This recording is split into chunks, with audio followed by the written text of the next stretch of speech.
Elizabeth I was England's greatest queen. She was strong-willed, passionate and brave. Prepare the country for invasion. But beneath the image of a magnificent ruler was a vulnerable woman surrounded by danger. She had enemies everywhere, scheming for her crown and plotting against her life. She would never know a moment's peace. There are reports of a new plot to take your throne. From the minute Elizabeth was born, she was thrust into a bloody game in which the stakes were life and death. She never knew who to trust and who to fear. Her whole reign was a battle for survival. No! We'll see England's greatest queen as she's never been seen before. Know your place, man. We'll reveal her hopes, her fears, and the enemies who stalked her at every turn. She acts like your enemy and is to be feared. Bring her here immediately. We'll also reveal what drove her enemies, the plots they hatched, the risks they took, and show just how close they got to destroying the woman who became Elizabeth. As a teenager, Elizabeth falls prey to a ruthless lord. You're not allowed in here. He drags her into a plot against the king. And a sister's love turns murderous, leaving the young Elizabeth fighting for her life. Find it in your heart to forgive me.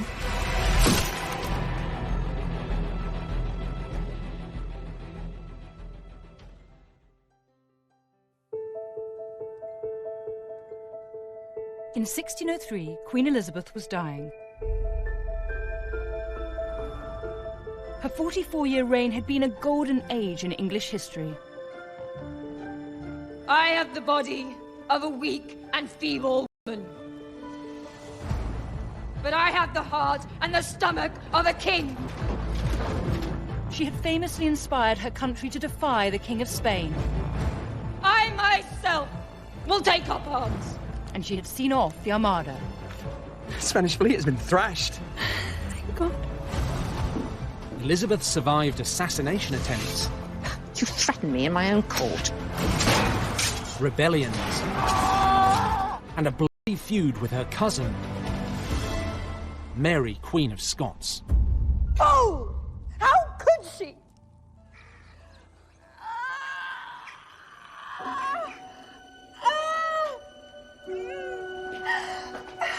But when Elizabeth was born on the 7th of September 1533, nobody had a clue that this baby would one day be England's greatest eighth and his second wife, Anne Boleyn. Henry loved Anne. To marry her, he had divorced his first wife, Catherine of Aragon, and torn England away from the Roman Catholic Church.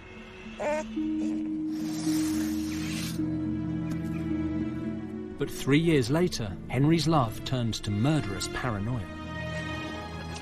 Anne Boleyn was found guilty of incest and adultery and sentenced to death.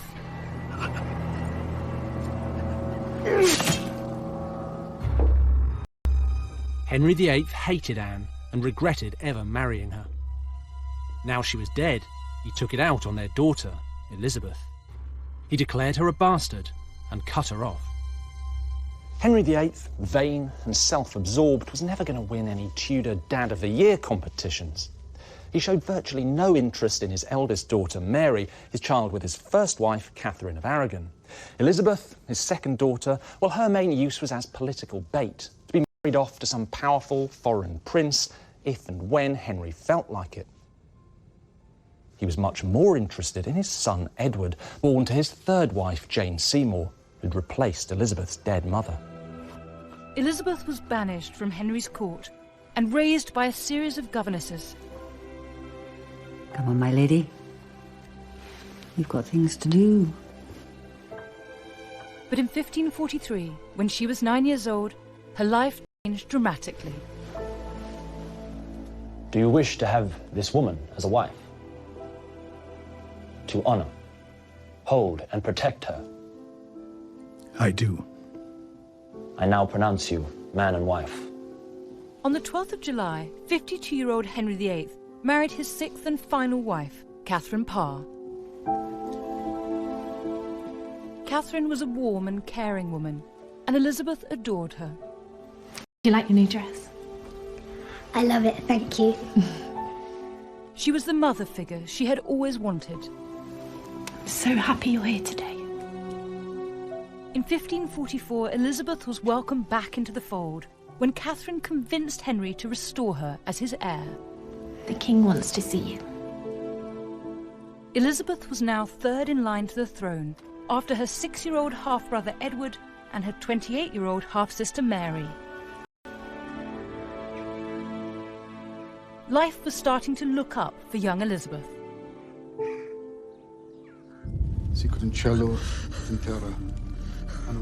But 3 years later, on January the 28th, 1547, Henry VIII died. But I don't think her whole world was falling apart. I think she respected her father, but there was a healthy dose of fear there too. Remember, this is the man who chopped off her mother's head, married 4 more times, banished her from court, and declared her a bastard. After Henry's death, Elizabeth's 9-year-old half-brother Edward was crowned king. But there was one crucial question. What was going to happen to the 14-year-old Elizabeth? Well, Catherine Parr came to her rescue. She invited the young princess to come and live with her in Chelsea. Beautiful. So beautiful. It's my favourite. Elizabeth loved living in Catherine's house. Quite a princess. She felt happy and safe. Okay, turn around. Let me see, fast. But it wasn't to last. Careful, you're too dizzy. Lord Seymour, how wonderful to see you. Catherine Parr was in love with a man called Thomas Seymour. Your Majesty. I'm so happy you're here. He was handsome and charming.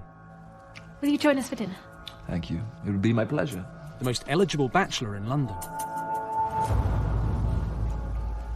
Within weeks of Henry VIII's death, Thomas and Catherine secretly married.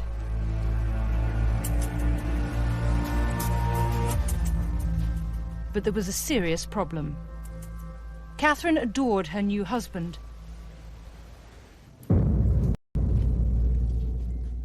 But Thomas Seymour had his eyes on someone else. 14-year-old Princess Elizabeth. And his desire to have her would drag the young princess almost to the brink of death.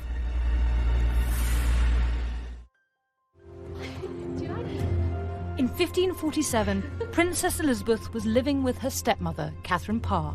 Quite a princess. For the first time in her life, she felt loved and cared for, but it wasn't to last. Catherine's new husband, Thomas Seymour, had his eye on the 14-year-old princess.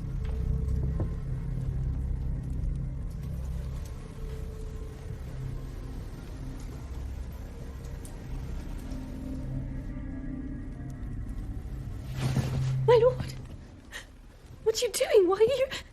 You're not allowed in here. You're in the house. Don't be scared. I can't stop thinking about you.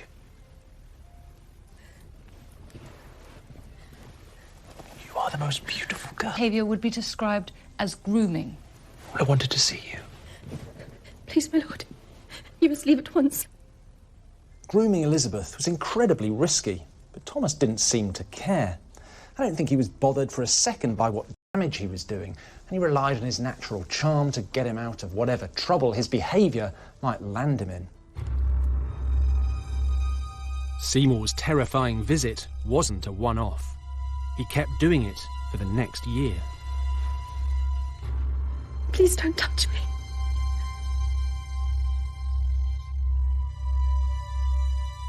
In January 1548, Catherine Parr became pregnant. She was overjoyed. But Seymour had someone else on his mind. My lord. Princess. All he wanted was Elizabeth. I am your most humble servant. No, my lord, don't. Sweet Elizabeth. Catherine had no idea what Seymour was up to. I fall at your knees and confess you have bewitched me. No, my lord, No, you don't understand. I can think of nothing else but you. And I long to kiss you. Christ in heaven. Catherine. How could you? How could you? Oh, you have made an old fool of me. And you, after all that I've done, you betray me. Oh, damn you. Damn both of you. Catherine, no. Come back, please! Please, I can explain, Catherine!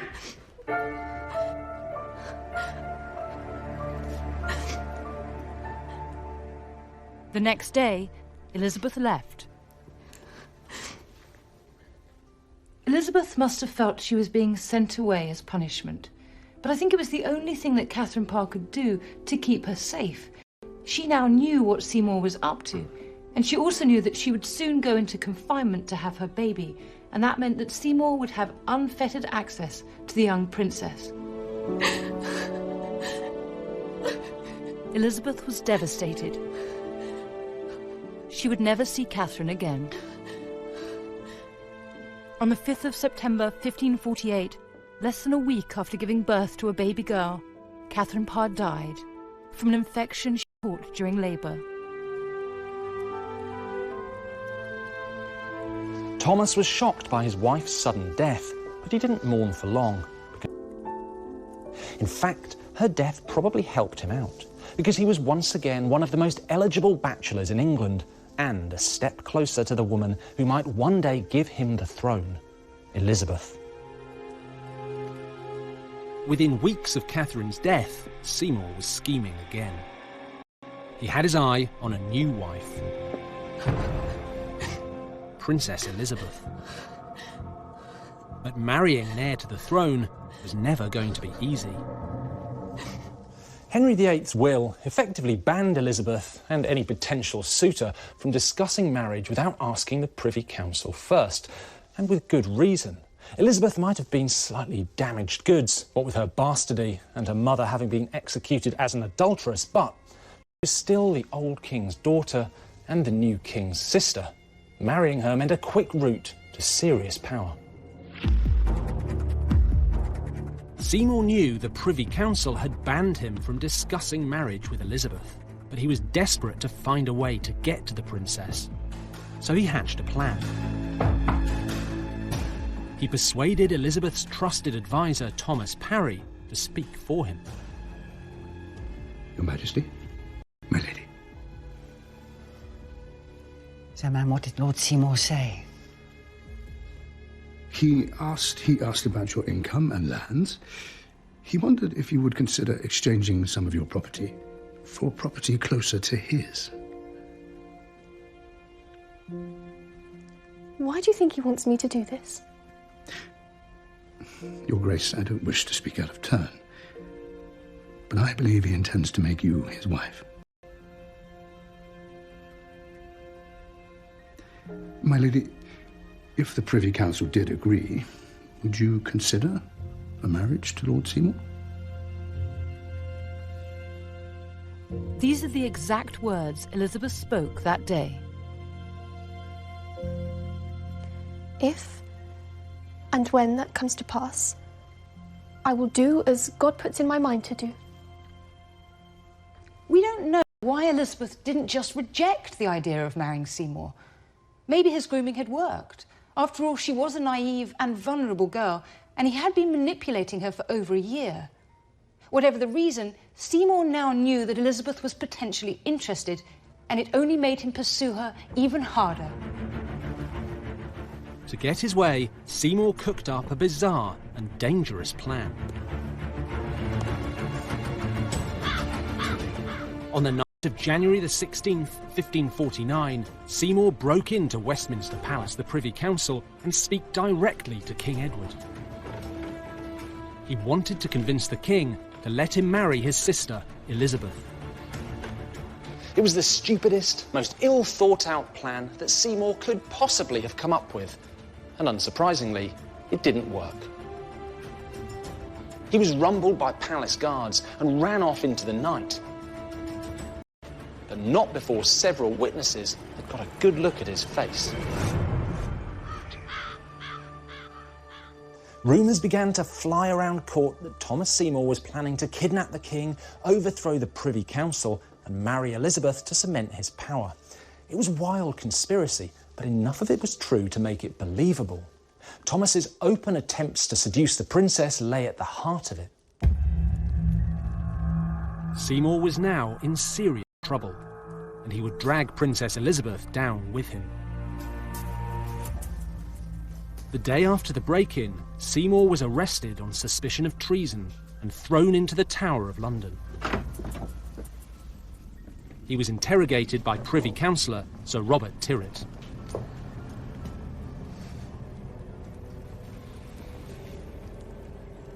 You can't keep me here. I demand to see the king immediately. When he hears of this, I will have your head.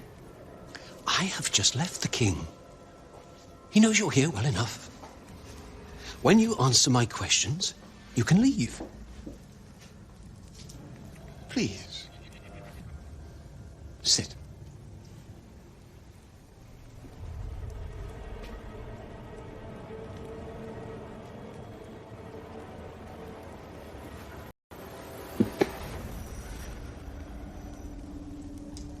What game are you playing? Oh, it's no game. 2 nights ago, an attempt was made upon the king. That same night, you were seen in the palace grounds. Lies! I would never harm the king. I am a loyal subject. Sit down, my lord. Tell me about your relationship with the Princess Elizabeth.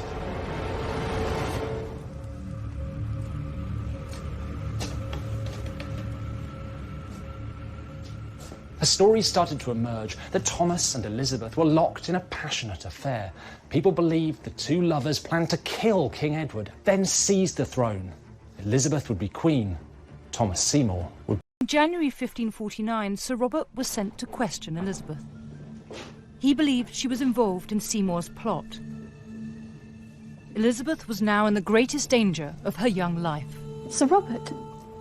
Your Majesty, I have been sent by the Council and the King. Lord Thomas Seymour has been taken to the Tower. What?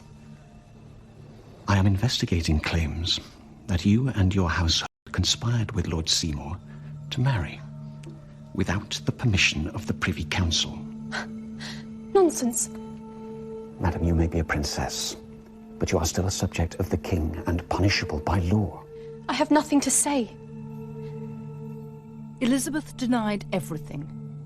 But Sir Robert was convinced she was guilty, and he was determined to prove it. Sir Robert found out that Seymour had been meeting members of Princess Elizabeth's household. On February the 2nd, her advisor Thomas Parry and her governess Kat Ashley were arrested and questioned. Tell us what's happening.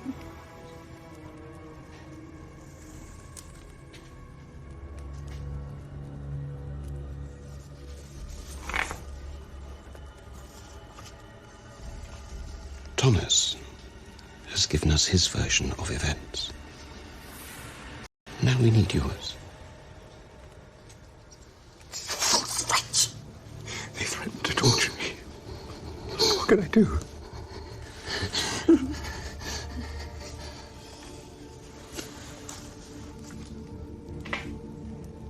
Tell me about Lord Seymour and the princess. I can't tell you what I don't know. Consider your answer carefully. If your confession is full, perhaps the king will show mercy.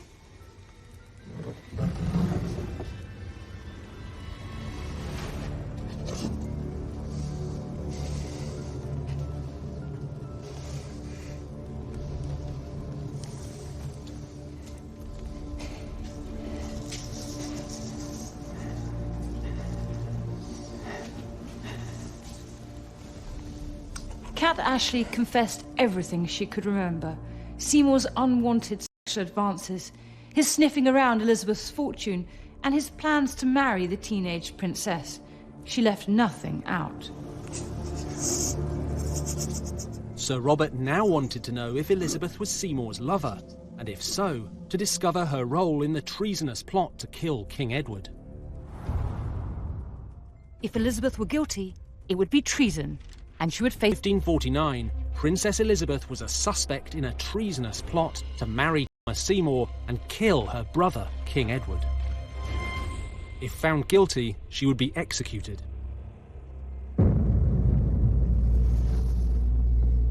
In February, Privy Councillor Sir Robert Tyrwhitt confronted Elizabeth with the evidence against her. What are these? Mistress Ashley and Thomas Parry have told us everything. The early morning romps, the touching, the secret meetings. I would advise you to do the same.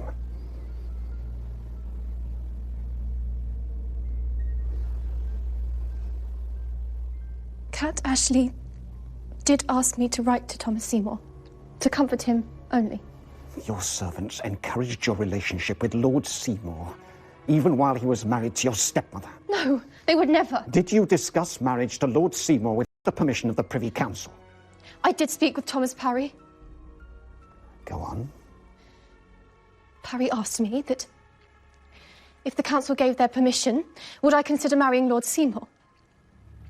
And what was your answer? I answered that the council would never consider such a marriage, and I would never go against the council's wishes. My lord, I'm innocent, and I ask that my servants be returned to me immediately.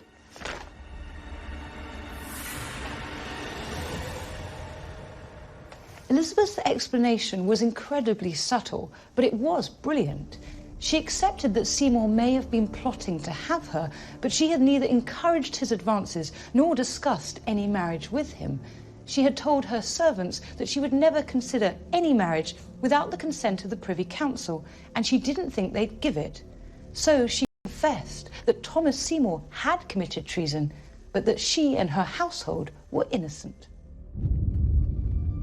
Elizabeth was only 15, but she was no pushover.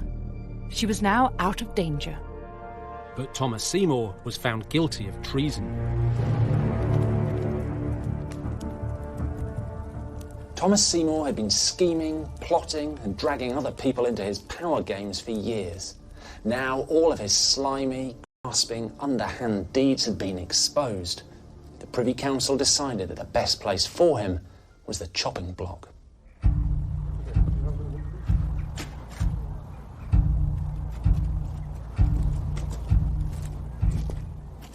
On March the 20th, 1549, Thomas... I have been brought here to suffer death. For as I was lawfully born into this world, so I must lawfully leave it. Pray to God.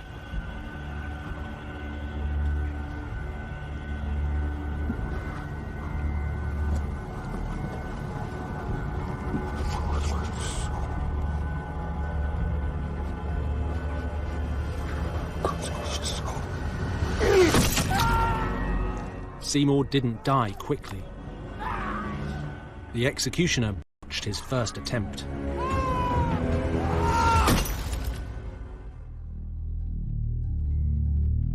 This period of her life had a profound effect on the young princess.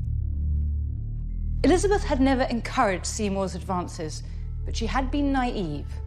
She had got caught up in an ambitious man's power games, and it had nearly cost her. The experience would change Elizabeth forever. She now knew that she would always be a magnet for ruthless men. When a man came courting, he would have one eye on her and one on the throne.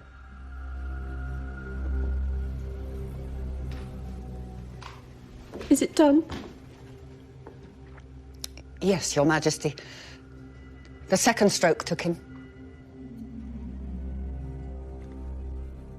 Seymour's bloody execution marked the dramatic end of Elizabeth's childhood. Princess?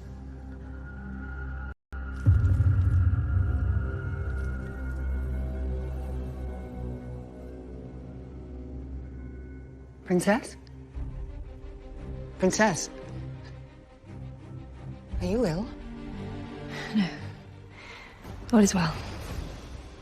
Seymour may have been dead, but Princess Elizabeth wasn't allowed to drop her guard. Just 4 years after Seymour's execution, Elizabeth's life was once again thrown into danger when her brother, King Edward, died. And Elizabeth's sister, Mary, was crowned Queen of England. Elizabeth had loved Edward, and the two had been pretty close. But Elizabeth's relationship with Mary was a totally different story. The Tudors were a pretty dysfunctional family. After all, serial marrier Henry VIII had ditched Mary's mother, Catherine of Aragon, to bed his lover, Anne Boleyn. That's Elizabeth's mother. Well, that pretty much poisoned any chance of playing happy families. But what was worse, that almost guaranteed that at some point they were going to come to blows.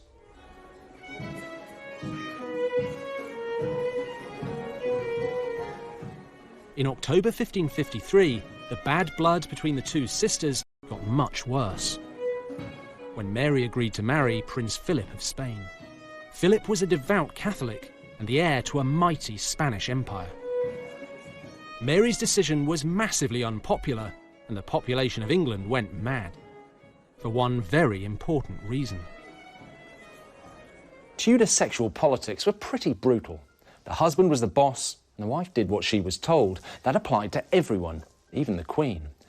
If Mary married Philip, he would be the real ruler, and the people of England didn't want their country in the hands of some European power. But Queen Mary was determined to marry Philip and refused to give him up. This was a big mistake. In early 1554, a group of Protestant nobles cooked up a plot to overthrow Queen Mary and put her sister Elizabeth on the throne. Whether she liked it or not, Elizabeth was now the figurehead of growing unrest. Letter for the princess, milady. I'll take it. I was told to hand it to her myself.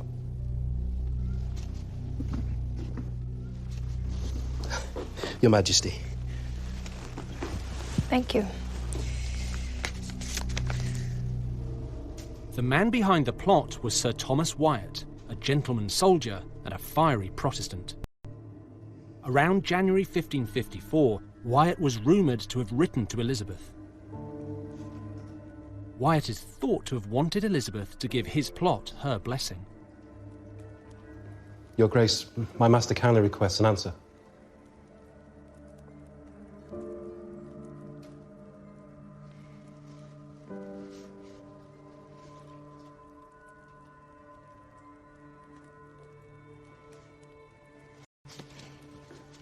Tell him when the time comes, I will do as God directs me to do. Your Majesty.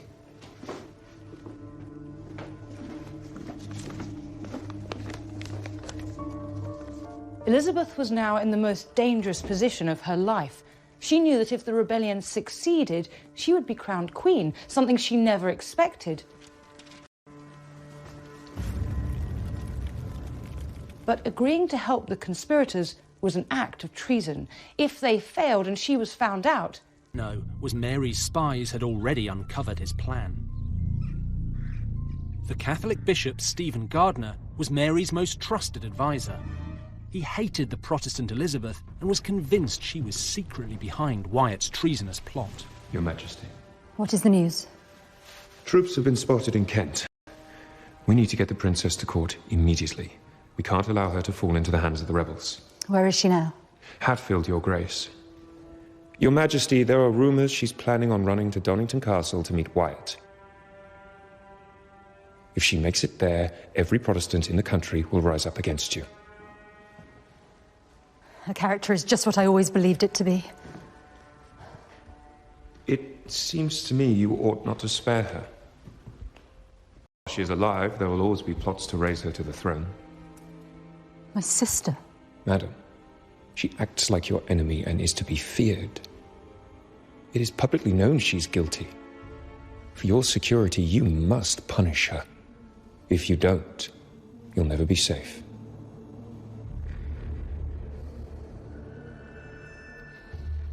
Damn her. Bring her here immediately. Yes, Your Majesty. Archbishop, instruct the guard to accept no excuses.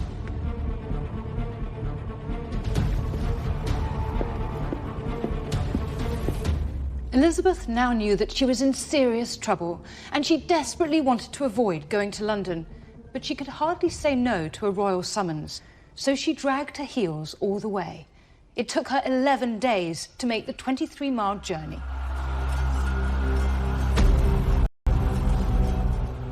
By the time Elizabeth arrived, Wyatt's rebellion had been crushed. Wyatt was imprisoned, and many of his accomplices killed.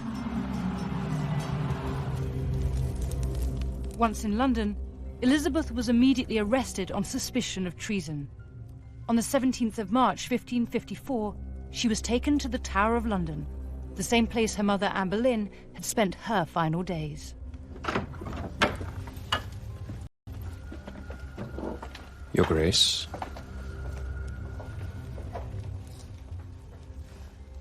I want to see the Queen. Let me speak with her. The Queen will not see you. Why am I being kept prisoner? You caused rebellion, madam. Noble blood has been spilt. Confess. May God damn me for eternity if I ever played a part in the treason against the Queen. You refuse to speak truthfully. It is suspected of me. Nothing can be proved. If I am guilty, bring me to trial. Present your proof.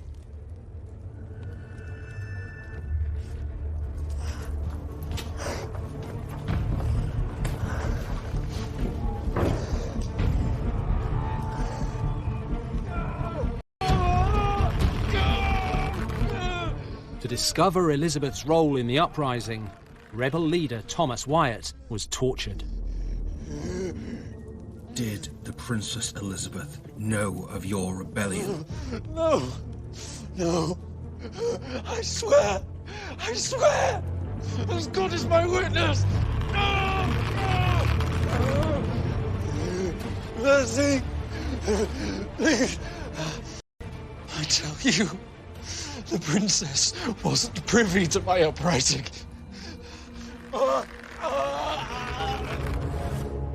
Despite horrific torture, Wyatt refused to implicate Elizabeth in his plot. Days later, on April the 11th, he stood on the scaffold on Tower Hill and publicly proclaimed Elizabeth to be innocent. Then he was hanged, drawn, and quartered. Bishop Gardiner must have been furious. He had failed to prove Elizabeth was behind Wyatt's plot.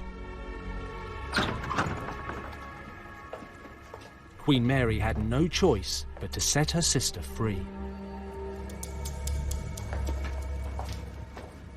On May 19th, 1554, Elizabeth was released from the Tower. It was 18 years to the day since her mother had been executed. It's not difficult to imagine the relief that Elizabeth must have felt. Elizabeth had dodged the executioner's blade this time, but now she knew her sister and Bishop Gardiner were actively looking for an excuse to send her to her death. Bring her here immediately. In 1554, Princess Elizabeth was implicated in a plot to overthrow her sister, Queen Mary. Much is suspected of me. Nothing can be proved. Although Elizabeth was found innocent, Mary still suspected her sister and commanded her to come to court. Elizabeth now realized that Mary was her enemy. Sister, may God preserve you. And was looking for a reason to have her executed. I have longed to see you. You will find me as true a subject. I cannot confess to something I did not do. For the sake of our father, find it in your heart to forgive me. Though I can prove no fault in you, I cannot bear to look at you.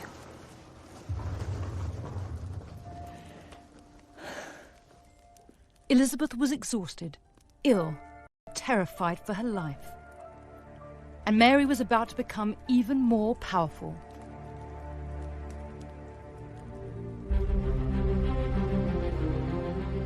On July the 25th, 1554, Mary finally married Philip of Spain at Winchester Cathedral. England was now allied to the most powerful Catholic nation in Europe. Mary fell head over heels in love. Why not? She'd clearly been starved of affection as a child, and reports said she was acting like a love-struck teenager. Philip wasn't as keen. After all, Mary wasn't exactly a looker, but he did his duty, and in November 1554, 4 months after the wedding, Mary declared that she was pregnant. He kicked. He kicked. Here, feel. There. Can you feel? Yes, Your Grace. Queen Mary was convinced her unborn baby was a boy.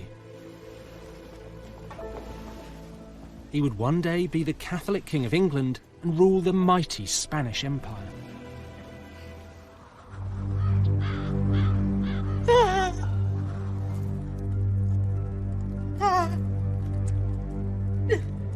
But Mary was deluded. There was no baby, and there never would be. Mary had experienced a phantom pregnancy. In the days before scans and tests, this wasn't that uncommon. Women were tricked by their own brains and bodies into believing that they were pregnant. Mary was distraught, but this didn't just happen once. 3 years later, she believed she was pregnant again. But it turned out to be a terrible illness. Historians now think Mary was suffering from ovarian cancer. It would prove fatal. In late 1558, Mary was just days from death. Her Privy Council were terrified civil war would break out if she died without naming an heir. They begged her to name Elizabeth, but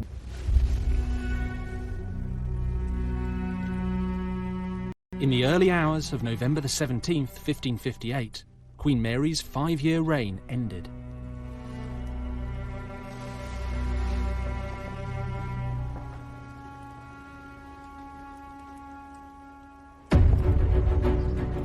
On the 15th of January 1559, Elizabeth Tudor, the daughter of Henry VIII and Anne Boleyn, was brought here to Westminster Abbey to be crowned Queen of England.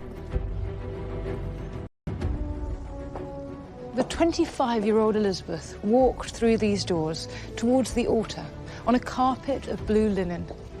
Inside the abbey were thousands of people, all staring at her, mesmerised. For many of the nobles gathered, this was the first time they'd seen her, the princess no one thought would reign over them. Elizabeth was then led up onto the stage, where a bishop proclaimed her queen. And when he asked the congregation if they would accept her as their sovereign, they replied enthusiastically, "Yay, yay!" Elizabeth had survived so much in order to get here. Ruthless men manipulating her in order to feed their ambition for power. Influential Catholic enemies who wanted her dead. And finally, her own sister, who had tried to destroy Elizabeth in a frenzy of paranoia. Elizabeth was now Queen of England. But her troubles were only just beginning. My lords, make way for Her Majesty Elizabeth, Queen of England, Wales and Ireland.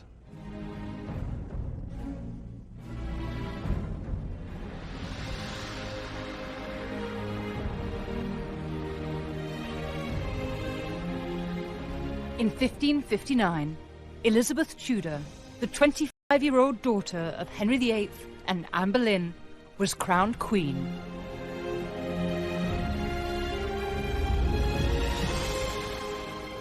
But Elizabeth's path to power had been one long battle. Her mother had been beheaded. Her father declared her a bastard. And her sister Mary imprisoned her in the Tower. I cannot bear to look at you. Elizabeth had survived. She could never drop her guard.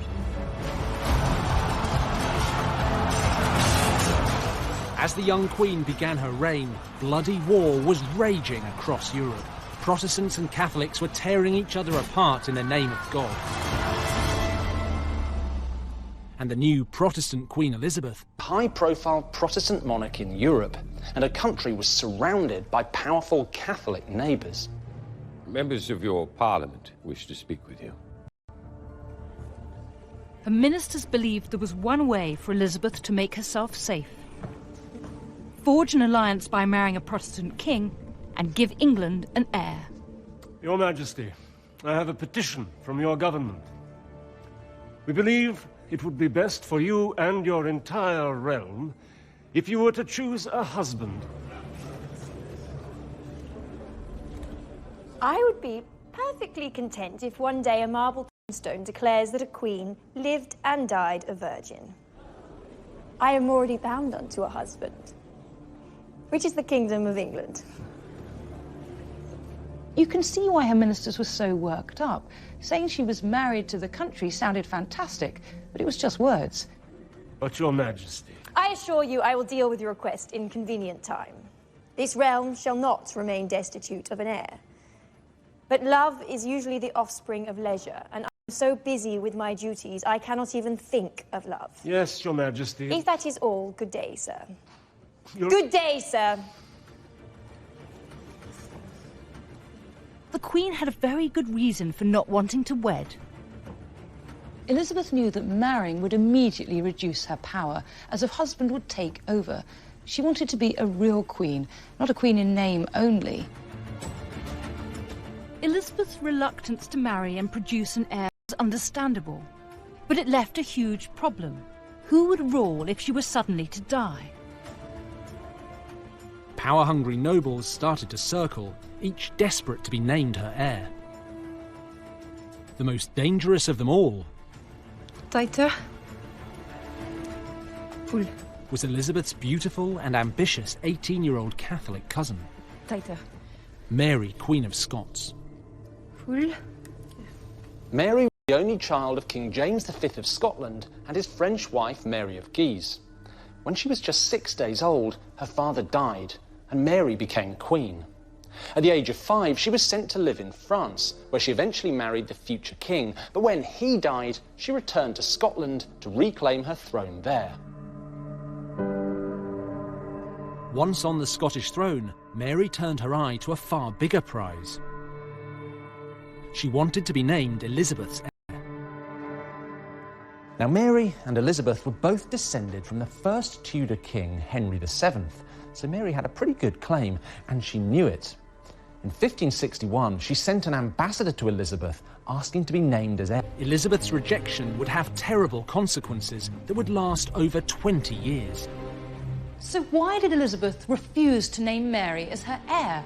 After all, she was family, and her claim was a strong one. Well, it all came down to religion. Elizabeth was a Protestant, Mary a Catholic. That meant if Elizabeth named Mary as her heir, England would return to Catholicism, and Protestants across the land would be persecuted. Nobody, least of all Elizabeth, wanted that. But Mary was utterly outraged by Elizabeth's brush-off. She believed adamantly that she should be named the Queen's heir. If Elizabeth wouldn't give the crown freely, Mary swore to take it by force. In 1561, Mary, Queen of Scots, issued Queen Elizabeth with a brutal warning. Unless she was named Elizabeth's heir, she would marry a European Catholic prince and take the English throne by force. Elizabeth and her ever-faithful advisor, William Cecil, were horrified by Mary's threats. How dare she? I will regard any such marriage as a hostile act. We stop her. Your Majesty, I, like you, am concerned, but I see no clear answer, except Go on. You, yourself, take a husband. And with time, produce a son, an heir. That would be the answer to all our prayers. Cecil, you are as bad as the damn politicians. Your Majesty, consider... Silence!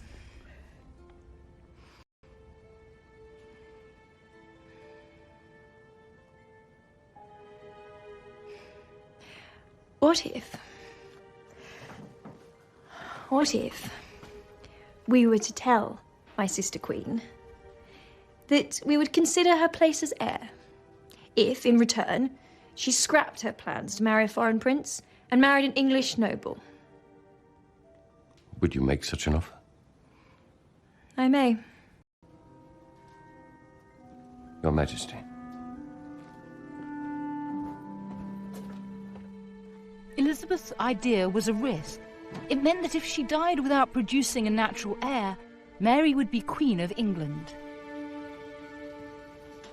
But if she could choose Mary's husband for her, an English Protestant whom she could control, she could stop England from falling back into Catholicism.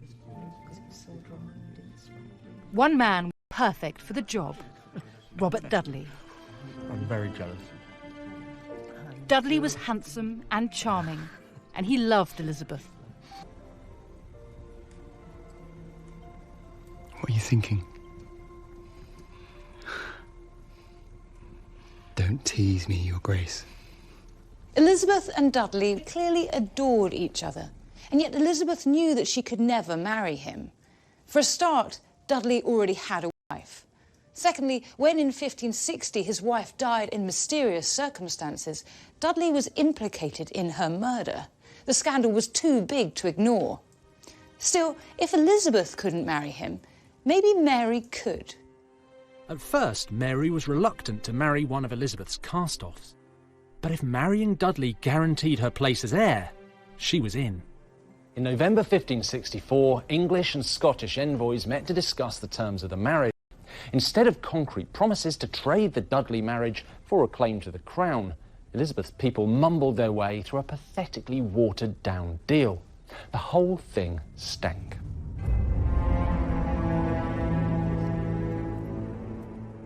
When Scottish ambassadors told Mary that Elizabeth refused to guarantee her place as heir, she was furious.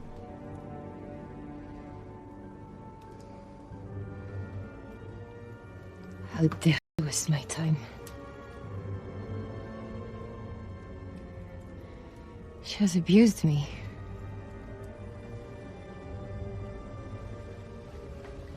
This is a mistake, it will be her loss. I will not trust her from this day forward. Mary felt totally betrayed. She swore to find her own husband, and together they'd snatch Elizabeth's crown.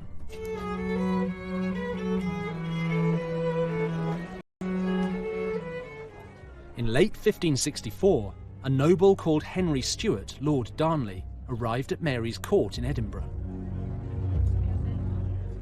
Darnley was a descendant of Scottish nobility, and most importantly, he, like Mary, was Catholic. Your Majesty, My lord, you are most welcome at court. would you do me the great honor of dancing with me?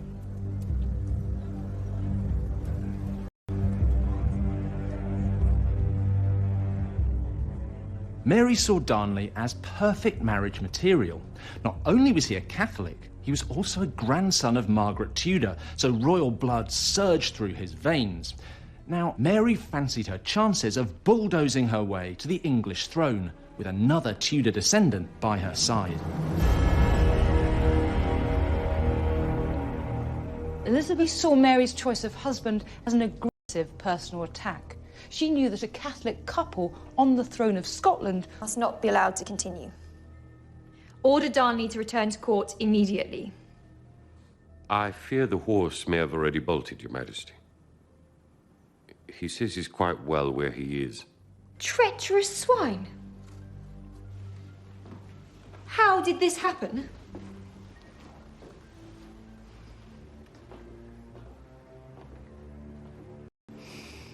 Send an envoy to Scotland. Tell my cousin she can have her pick of any English nobleman. If she refuses, all goodwill and kindness ends immediately. Yes, Your Majesty. But Mary refused to trust Elizabeth again. On July the 29th, 1565, she married Darnley. The Catholic royal couple were passionately in love, and now a credible alternative to Elizabeth's Protestant rule. And they were just north of her border. In August 1565, Elizabeth was given the bad news. Madam, the Scottish Queen has married Lord Darnley.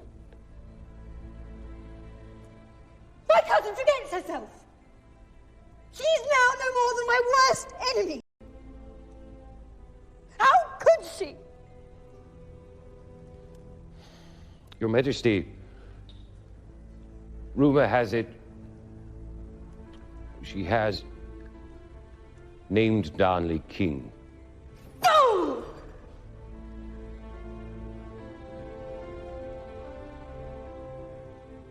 That does not give him the authority to do anything!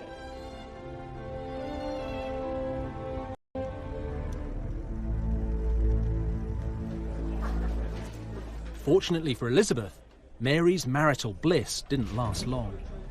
Within weeks of the wedding, Darnley revealed exactly the kind of man he was. A drunk, arrogant, sexual deviant.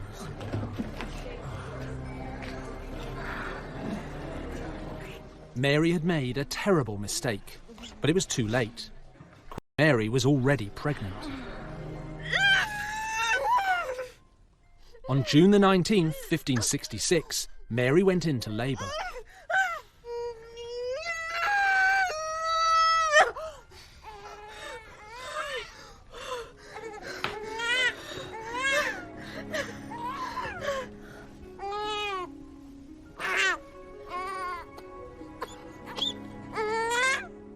To her absolute delight, look at you. You're so strong. Little James. You're the prince who will one day inherit the crown of England and Scotland. Mary had done what Elizabeth had failed to do, given her country an heir. James was now another threat to Elizabeth's crown. He was a king in waiting. But just as all seemed lost for Elizabeth, news arrived from Scotland which changed everything. On the 10th of February 1567, Darnley's body was found in an orchard in Edinburgh. He'd been strangled. It didn't take long for the name of his murderer to be revealed.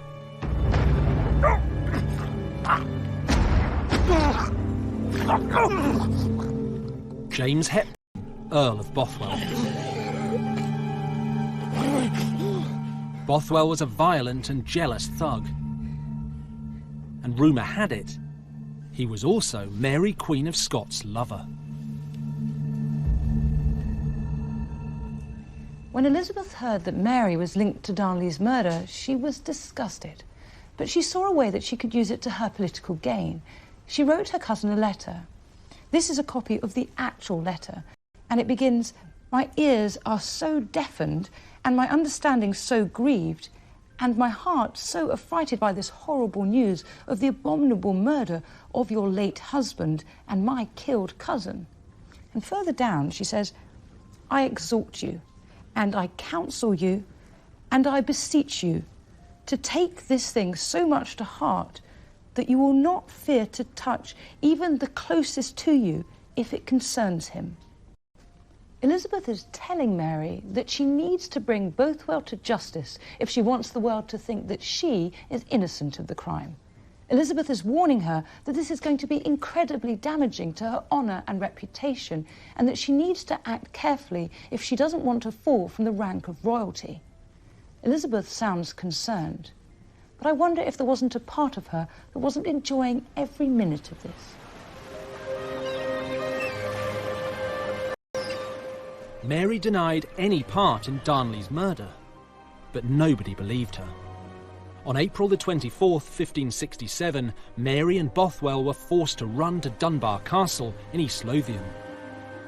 At first, people believed Mary had been abducted. But news soon reached Elizabeth that she had married her husband's suspected killer.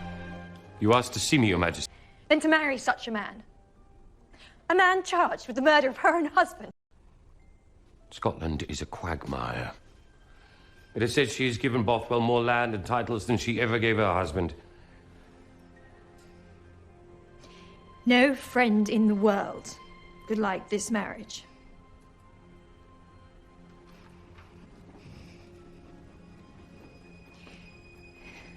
We must do everything in our power to punish the murderer. Elizabeth was now determined to bring Bothwell and her murderous cousin Mary to justice, once and for all. In April 1567, 34-year-old Queen Elizabeth was still unmarried. Her cousin, Mary Queen of Scots, had recently wed for the third time to Lord Bothwell, the man accused of murdering Mary's second husband. Mary's increasingly bizarre marriages were starting to make Elizabeth's decision to stay single look pretty sensible. Scottish nobles were outraged at Darnley's murder, and they put troops in the streets to bring the killers to justice. Bothwell fled, but Mary, now pregnant again, surrendered. Mary handed her infant son, Prince James, over to her captors. He was marched through the streets of Edinburgh in disgrace. As she walked, people shouted out, "Burn the whore, burn the murderess." They spat, and they held up placards showing her as a mermaid, the symbol of a prostitute and an adulteress.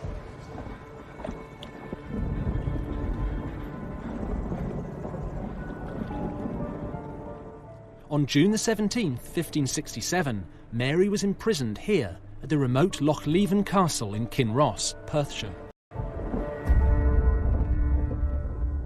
Mary being locked up sounds like the sort of thing that Elizabeth would have loved. After all, her cousin had been sniffing around her throne for years. Having a rival and an enemy like that kept quiet would have surely been a good thing. But there was a problem. Mary was a queen, and to Elizabeth that really mattered. Because if Scottish nobles had dared to lock up Mary, what was to stop English nobles doing the same to Elizabeth? But despite her concern, Elizabeth refused to rescue her fellow queen. She knew if she did, it could start a vicious war with Scotland. Mary soon fell seriously ill.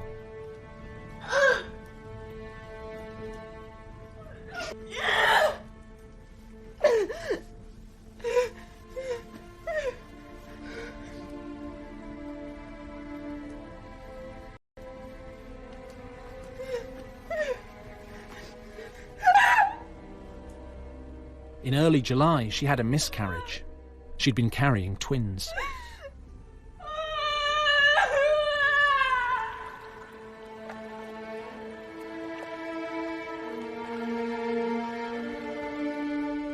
Mary's position was desperate, but she had further to fall. On July the 24th, 1567, Scottish nobles eager to seize power gave her a brutal ultimatum. What is this? It is the decision of the Council that you are so exhausted in body, mind and spirit by the responsibilities of government that you can no longer rule. How dare you? I'm your queen. You will abdicate in favour of your son James. A regent will be appointed until he reaches the age of maturity. What? No. I refuse to sign. Sign the deed. Never. Sign. Or I will cut your throat from ear to ear.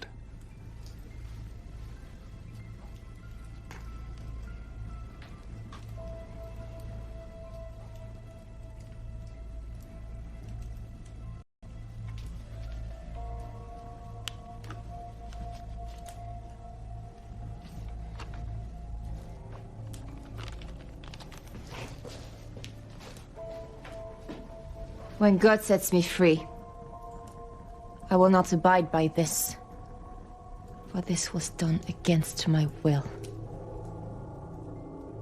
Days later, Mary's one-year-old son, James, was crowned King of Scotland. But Mary was to fight back. On May the 2nd, 1568, Mary convinced a young lad called Little Willie to row her across this loch. She was determined to win her throne back. The problem was, apart from Little Willie, she barely had two friends in Scotland to rub together. In fact, there was only one person she knew who had the power to put her back where she thought she belonged: Elizabeth. Mary's escape plan worked, and 2 weeks later she arrived in England. But if Mary thought Queen Elizabeth would welcome her with open arms, she was seriously deluded. Where is she now? Cumberland. She asks your grace, with respect, it would be foolishness to help a queen who has schemed and plotted against you for so many years. Her arrival in England was not merely inconvenient. It was exactly the thing that Elizabeth and her councillors had feared since the beginning of her reign. Across Europe, Catholics and Protestants were slaughtering each other. Until now, Elizabeth had managed to keep the Catholics in her kingdom under control. But the arrival of Mary meant that they had a figurehead around whom to rally. Your Grace, we cannot let her roam freely in England. She would be an inspiration to any Catholic rebel in your kingdom and beyond. Then she must remain as our guest. Not in a prison, but neither free. She must be kept under constant watch. See to it. Yes, Your Majesty.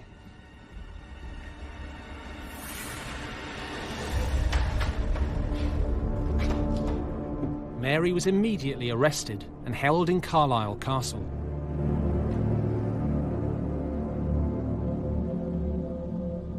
Elizabeth was right to keep Mary under lock and key. A full-scale Catholic rebellion was about to explode. And the man behind that rebellion was Elizabeth's most formidable enemy yet. None other than the leader of the Catholic Church himself, Pope Pius V.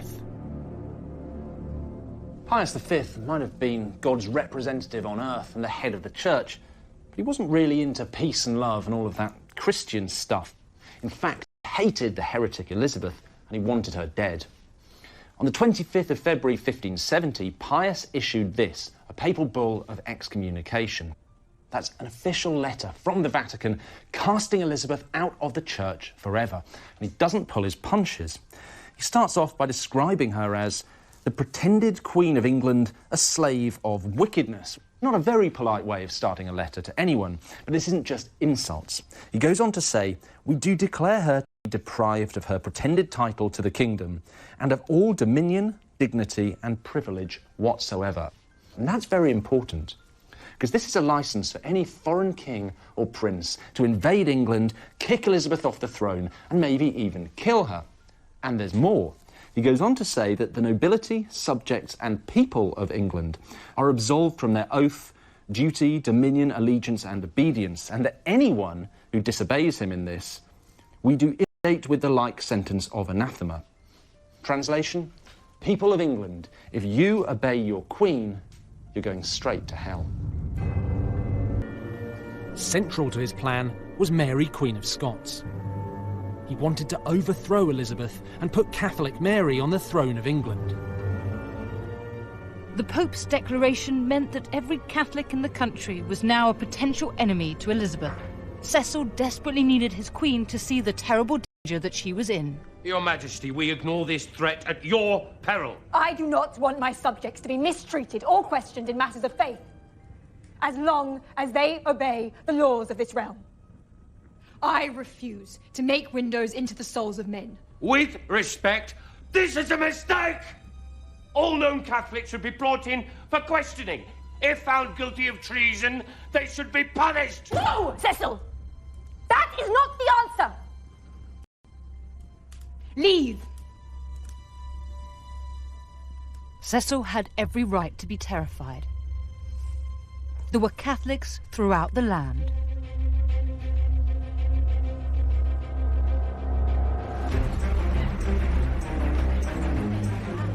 To help protect the Queen, Cecil recruited Francis Walsingham. Walsingham was a devout Protestant and fiercely loyal to Elizabeth. He became her chief spy. Walsingham made Mary the #1 enemy of the state. He wanted her dead.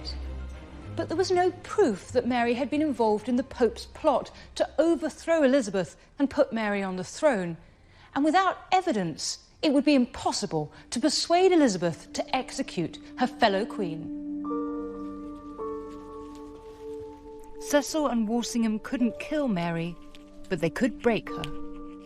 As the weeks turned to months and the months to years, conditions in Mary's cell deteriorated.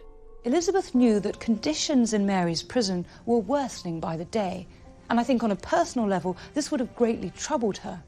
But she also knew that her life and England's future hung by a thread, so she tolerated Cecil's slow throttling of Mary's freedom. By 1586, Mary had been in prison for 18 years. She was desperate to escape. That summer, her chance finally came. A letter was smuggled into Mary's prison. It was sent by a Catholic noble, Anthony Babington. These are his exact words. My dear sovereign and queen, unto whom I owe all fidelity and obedience. I am horrified by the terrible conditions you have been kept in. The removal of your royal person from your home, Elizabeth. We undertake to deliver you from the hands of your enemy and to kill the heretic queen. There are 6 noble gentlemen, all my private friends, who for the sake of the Catholic cause and your Majesty's service will kill Queen Elizabeth. Babington wanted Mary to give his plot her blessing. Freeing was a huge risk. If she was caught, it meant the executioner's block. On the other hand, what did she have left to lose? Mary thought about Babington's proposal for over a week. Eventually, she made up her mind. Mary dictated her response to her secretary. When the affairs are prepared and your forces are ready, then it will be time to set the 6 gentlemen to work.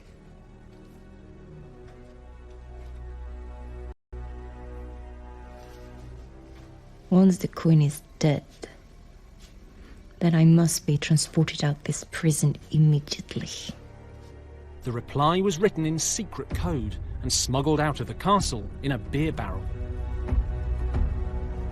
The plot to murder Elizabeth was on, and Catholic assassins moved in for the kill. The Queen's life was now in more danger than ever before. The summer of 1586, Mary, Queen of Scots, gave her blessing to a Catholic plot led by Sir Anthony Babington to murder Queen Elizabeth and put Mary on the throne. But Elizabeth's spymaster, Francis Walsingham, was onto the treasonous conspiracy. His spies intercepted Mary's message from prison.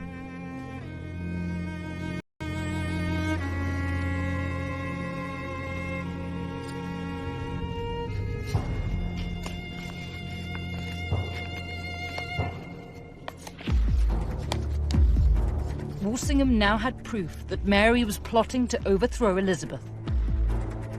On September the 25th, 1586, Mary, Queen of Scots, was taken to Fotheringay Castle in the East Midlands to stand trial for her part in the Babington plot. No foreign monarch had ever been tried under English law for treason. In October 1586, Mary was found guilty of conspiring with Babington to kill Queen Elizabeth. The verdict could mean only one sentence, death. But Elizabeth now began agonising over carrying out the sentence. Once again, she was torn between her desire to stamp out her enemies and her revulsion at killing a fellow queen. On the 12th of November, Cecil and now faced the biggest dilemma of her life. Your Majesty, she is hardened against you despite all you have done for her. There can be no room for mercy. I have never been in greater conflict with myself. I understand that my safety depends wholly on the death of another, but it brings me such sorrow to spill the blood of a fellow queen. Majesty, both the Scottish Queen and her supporters believe she has the right not only to succeed you, but to take your crown. What will my enemies say when it is known that to save my life I happily spilled the blood of my own cousin? Desperate to execute Mary, her ministers tried to scare Elizabeth into signing. Your Majesty, there are reports of a new plot to free Queen Mary and take your throne. Rumours are Spanish soldiers are amassing on the Welsh borders. Is this true? I believe so, Your Majesty. We need to act quickly, or we are lost. It was all lies, designed to scare the Queen, and it worked.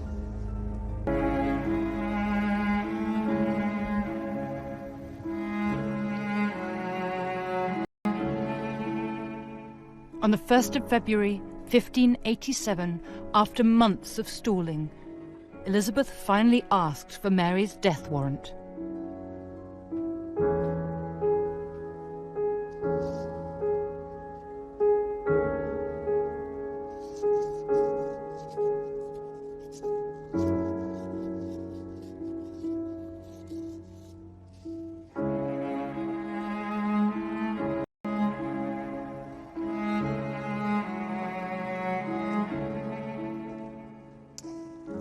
Tell Walsingham I have signed. But be clear, this is only to be used if Spain invade and attack the city. Finally, Cecil had his hands on Mary's death sentence, and he was going to execute it, no matter what Elizabeth said.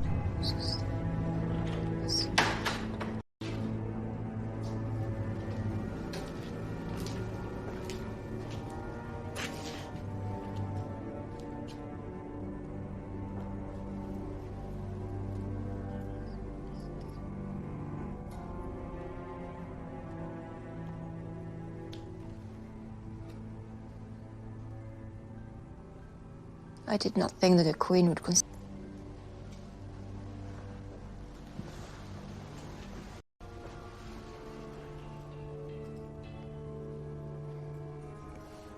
I'm quite ready and happy to die.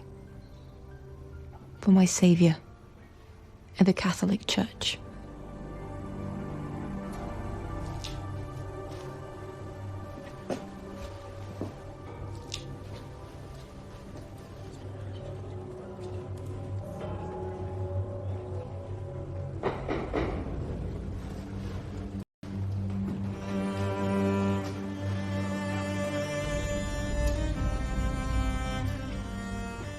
On February the 8th, 1587, after 19 years in prison, Mary Queen of Scots was brought before her executioner at Fotheringay Castle in Northamptonshire.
Into your hands, Lord.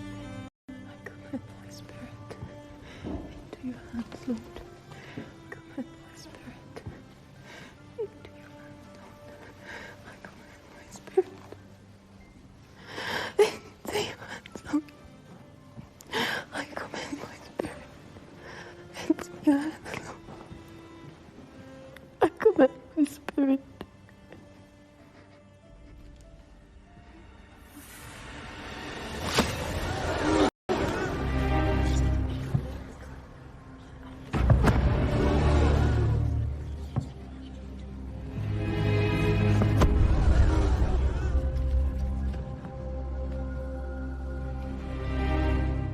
It took the executioner 3 swings to remove Mary's head.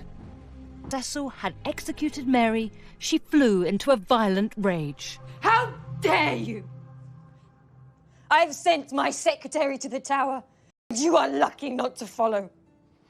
Your Majesty, I beg to lie before your feet in the hope of soaking up your mercy. You are a traitor, a false dissembler, a wicked wretch.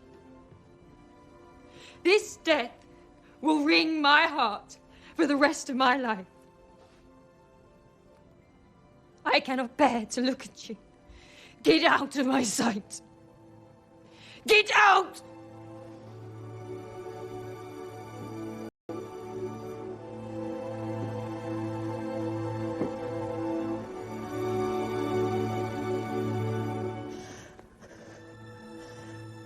Mary was never Elizabeth's brightest enemy, but even from a prison cell, she'd been one of the most dangerous.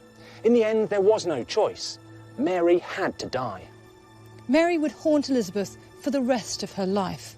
She and her ministers had killed a monarch. They had crossed a line. And just as Elizabeth had feared, there would be terrible consequences.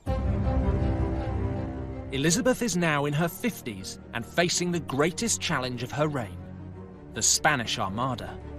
We are like a lamb to the slaughter. We must act while we have the chance. She will pay for this. I have the body of a weak and feeble woman, but I have the heart and the stomach of a king. And as the years passed, Elizabeth was transformed from a warrior queen into a vulnerable old woman. You threaten me in my own court. At the mercy of a man she had once loved. Her conditions are as crooked as her carcass. The final battle of Elizabeth's reign was beginning, and everything was at stake. How dare he! I will not run!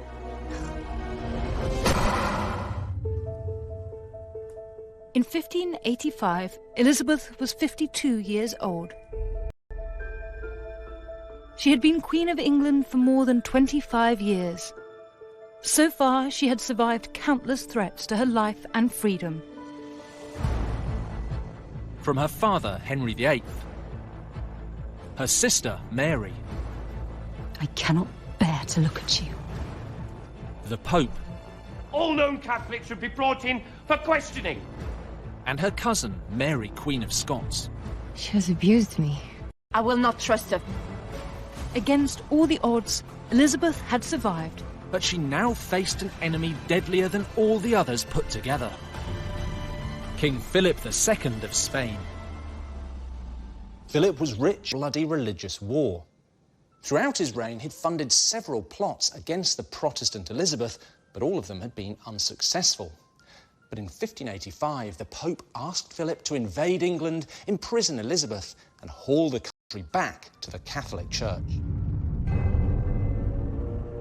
King Philip had no stomach for wars. They were expensive and risky, but he couldn't say no to the Pope's demands. There is no better time to strike. How big an operation do you think we will need? 400, 500 ships, capable of carrying 55,000 men. We will also need supply vessels to carry horses, provisions, and His Holy Father has offered 1 million ducats for the enterprise. Take a message to the Pope. I accept his invitation to conquer England. Philip began building the most powerful military fleet in the world. It became known as the Spanish Armada.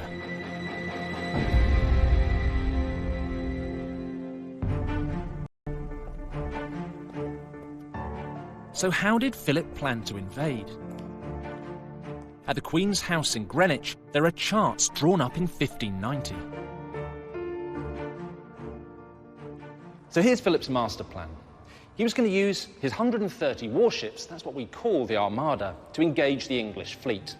Now, while that was happening, another 300 smaller boats would ferry 26,000 Spanish troops from here in the Netherlands to here on the south coast of England. Once that was done, the warships would drop off another 18,000 men, and together that massive army would march through Kent to London, seize the capital, and capture Elizabeth. Well, that was the plan, anyway. Philip worked hard to keep his massive invasion fleet secret, but Elizabeth had spies everywhere.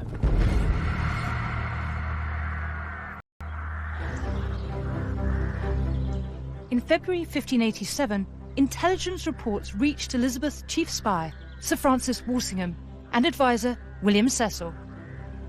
They needed to make Queen Elizabeth see the terrible danger she was now in.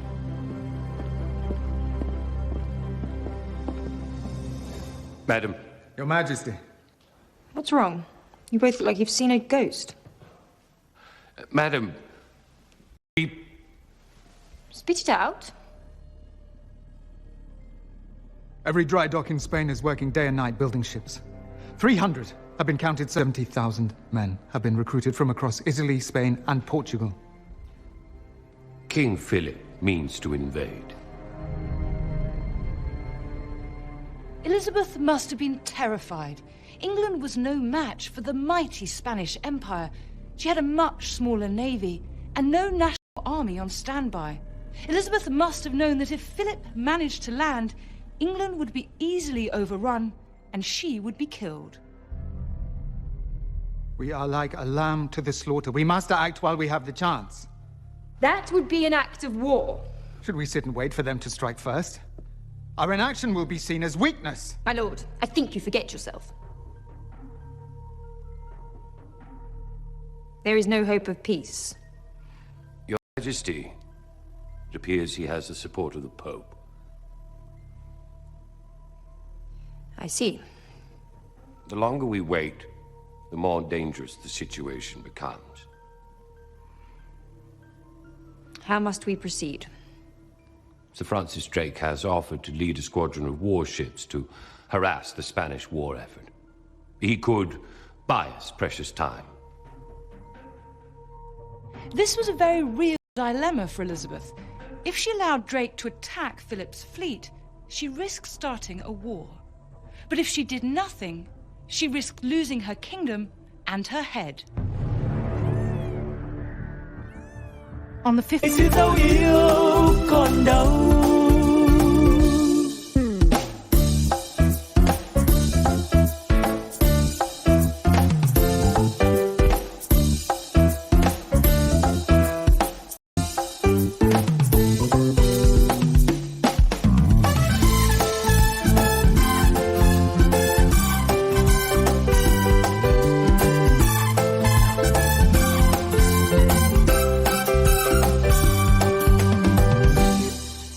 Ngày xưa tôi thả những cành diều dây lướt trên bầu trời phiêu du cùng áng mây, hòa trong gió tiếng sáo vang từ đâu diều bay vút cao, rồi cùng nhau chia phe chơi tròn thuyền dưới bóng cây đa già bên sân đình bãi sông, làm cô dâu chú rể chỉ kiều la trò chơi rước dâu. 15th of March 1587, Elizabeth gave Francis Drake permission to attack Philip's fleet. England was now at war with the most powerful empire on earth. If the plan failed, the country would be brought to its knees, and Elizabeth would not survive. In 1587, Queen Elizabeth gave permission. On the 20th of April, 1587, Drake's squadron of 23 ships sailed into the Spanish port of Cadiz, the main supply base for Philip's invasion fleet, and there started to wreak utter devastation. Drake and his men sunk or burnt 30 ships and plundered thousands of tons of supplies.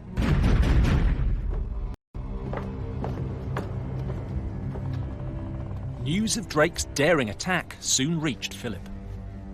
How did this happen? The English sailed into port under Dutch flags. Our men had no warning. How dare she? She will pay for this! Philip now had no choice but to delay the invasion until his fleet could be repaired.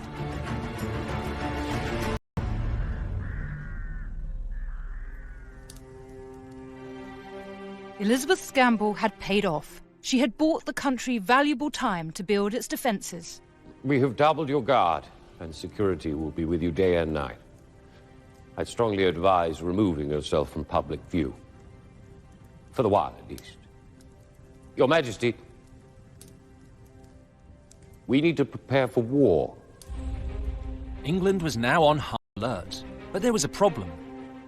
Elizabeth didn't have enough money to defend the country against the mighty Spanish Empire.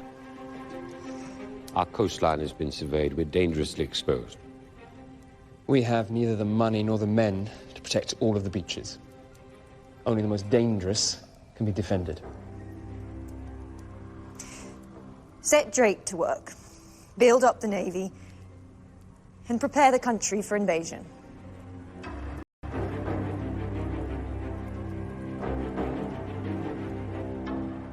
Elizabeth and her commanders assembled around 34 warships, but they were desperately short of trained men, ammunition, and gunpowder.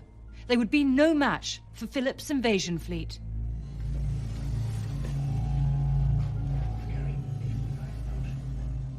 In Spain, Philip's massive invasion fleet had finally been rebuilt and was ready to go. July the 12th, 1588, 130 ships carrying 17,000 soldiers set sail from the port of Lisbon. A week later, they were spotted off the coast of Cornwall.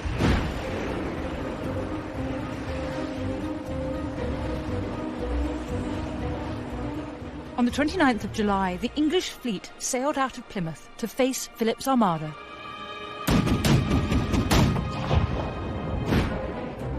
Now, when the Spanish they had far greater numbers, but the English ships were smaller, lighter, and easier to maneuver than the heavy Spanish troop carriers.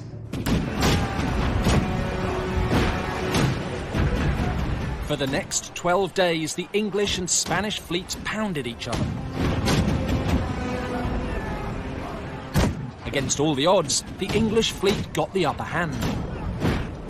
The Armada was defeated. All in all, the Spanish lost 15,000 men and 60 of their 130 warships. The English didn't lose a single ship to the enemy. On the 18th of August, unaware that the Armada was being blown north, Elizabeth went to rally her troops.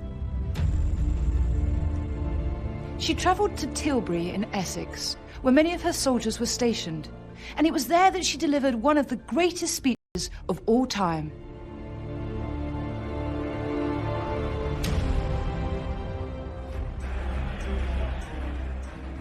I have the body of a weak and feeble woman, but I have the heart and the stomach of a king, and I think foul scorn that Spain or any prince of Europe should dare invade the borders of my realm.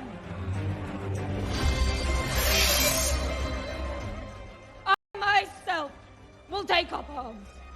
I myself will be your general, your judge, and your rewarder of every one of your virtues in the field.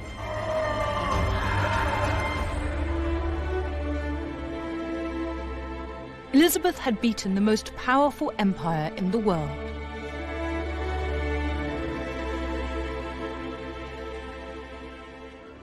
The defeat of the Armada was Elizabeth's finest hour. She had never been so loved nor so popular. Elizabeth and her subjects saw the victory as a sign that God was on their side. They were the chosen people, and Elizabeth and the Protestant cause clearly had God's backing.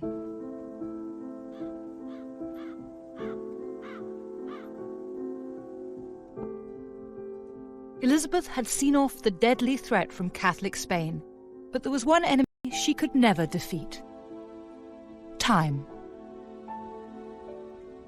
All her life, Elizabeth tried to look majestic, royal, and above all, youthful.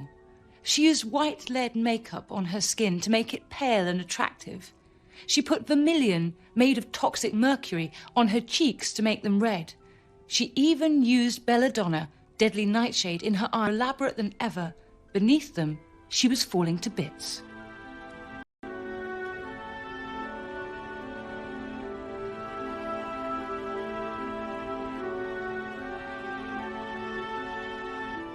Elizabeth's court was also decaying.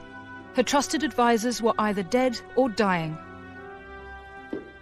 William Cecil was in his 60s, riddled with gout and desperate to retire. Your Majesty. What have we to do today? Elizabeth now had to rely on a new generation of advisors. They would cause her no end of problems.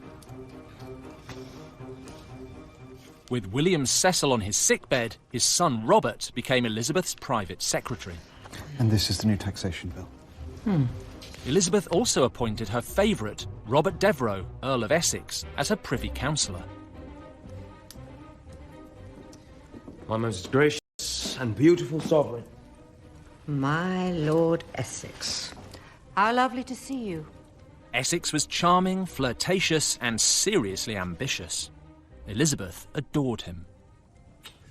And as a man, I have been more subject to your natural beauty than as a subject to the power of a king. Essex and Cecil were great rivals in court. The two men hated each other. Oh, my dear Cecil, I didn't see you skulking there. My lord. What are you doing at this hour? Working. Come. Drink. Dance. Play. My lord, I really must insist we have important work to complete. Cecil is right. Nonsense. The day is for work. The night is for fun. Elizabeth, send him away.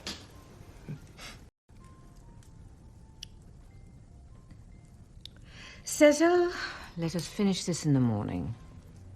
Your Majesty, we really need It can wait. Yes, Your Majesty. Essex was notoriously spoilt, but he made Elizabeth feel young again. Come, dance.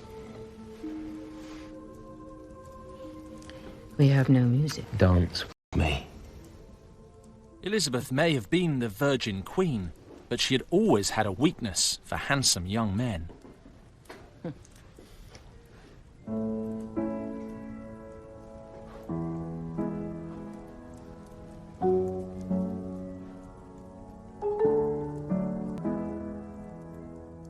Elizabeth's attention made Essex the top dog at court, but that was about to become a very big problem, because Essex's raging ambition would bring Elizabeth and the whole country to their knees.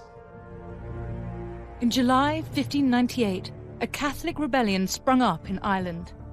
Elizabeth needed someone to stamp out the uprising, and quick.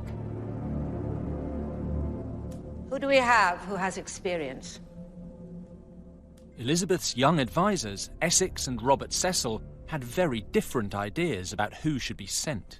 Sir William Knollys would be perfect for the role. Your Majesty, it may suit Cecil and his supporters to have my uncle stranded in Ireland, but it does not suit me. Essex believed Cecil was trying to undermine him by sending his uncle and most important ally to Ireland. My lord, you are mistaken. I chose Sir William for his diplomatic skills, no ulterior motive. Liar! You just wish to weaken my position in court, and I will not stand for it! Enough! I will have no more outbursts. Cecil is right. Send Sir William to Ireland. Majesty, I do protest. You can protest all you like. I've made my decision.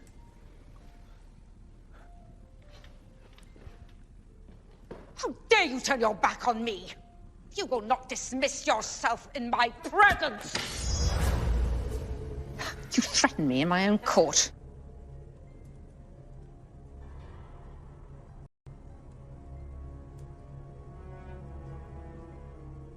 I cannot and will not put up with so great an insult. I would not have taken it from your father, and I will not take it from you.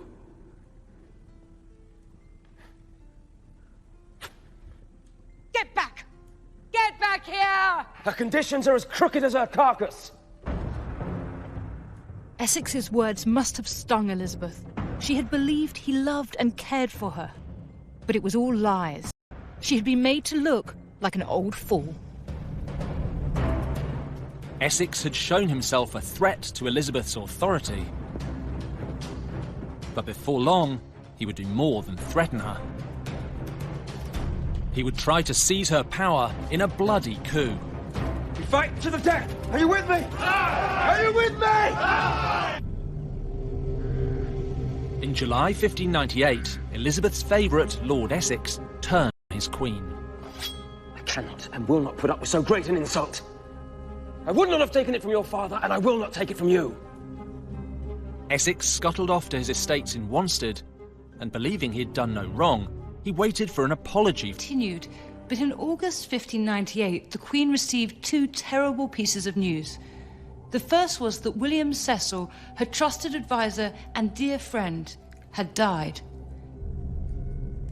The second, a report that the rebellion in Ireland had escalated, and the rebel leader, Hugh O'Neill, Earl of Tyrone, had ambushed a garrison of English troops, killing over 2,000 men. Elizabeth needed a military leader to attack Tyrone in his stronghold in Ulster and crush the rebellion. One man was desperate for the job. Essex. Still sulking? Your Majesty, I've come to offer you my services. I have no need of what you offer. I warned you, time and time again. If you continue to misbehave, my patience would turn to fury. Your Majesty, allow me to prove my loyalty. Send me to Ireland. And you are qualified. I have the trust and respect of your soldiers. I've commanded your forces before and won great triumph. Essex saw this as his chance to get back into Elizabeth's good books. My queen, I promise, send me, and I will defeat your enemies and bring you the head of the traitor Tyrone. Very well. Go to Ireland and bring that rude and barbarous nation to heel. Majesty. And Essex, do not make me regret my decision.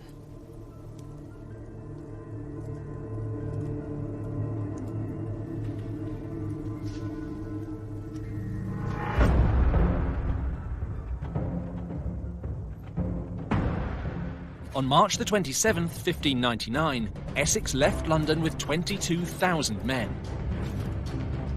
But from the moment he and his troops landed in Dublin, the campaign was a disaster.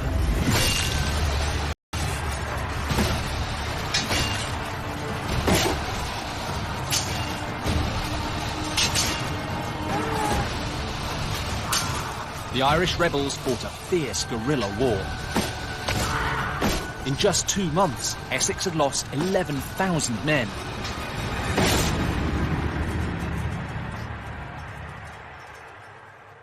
Those who survived were so demoralised they refused to attack Ulster, Tyrone's stronghold.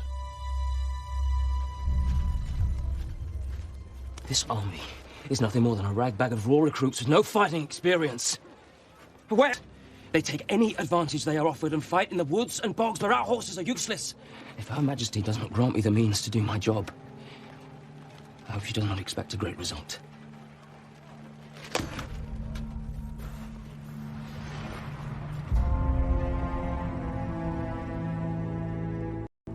Essex wrote to Elizabeth demanding she send money and reinforcements.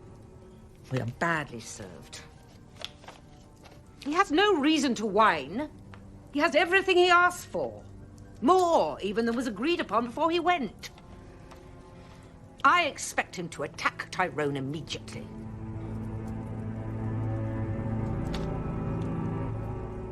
In August, Essex marched on Ulster, which was Tyrone's stronghold. But he didn't attack. Instead, on September the 7th, expressly ignoring Elizabeth's instructions, he secretly met the Irish rebel leader to negotiate a peace deal. It was a seriously bad move. News of the secret meeting soon made it back to Elizabeth. What is this? Majesty, I apologize for the intrusion. I have a report from Ireland I think you should read.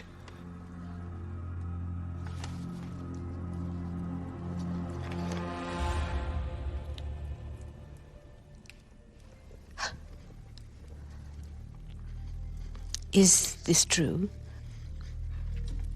Lord Essex and the rebel leader talked alone for half an hour or more. He has agreed a truce.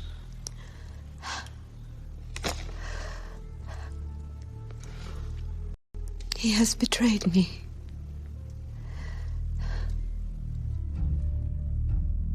Elizabeth was horrified by Essex's disloyalty.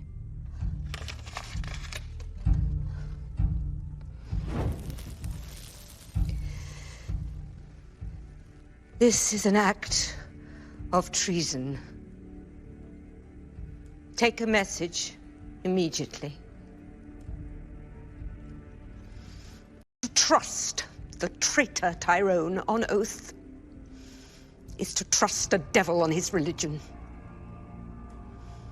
Whatever arrangement he has made with him, unless he yields to having English forces planted in Ireland, then this is a hollow peace.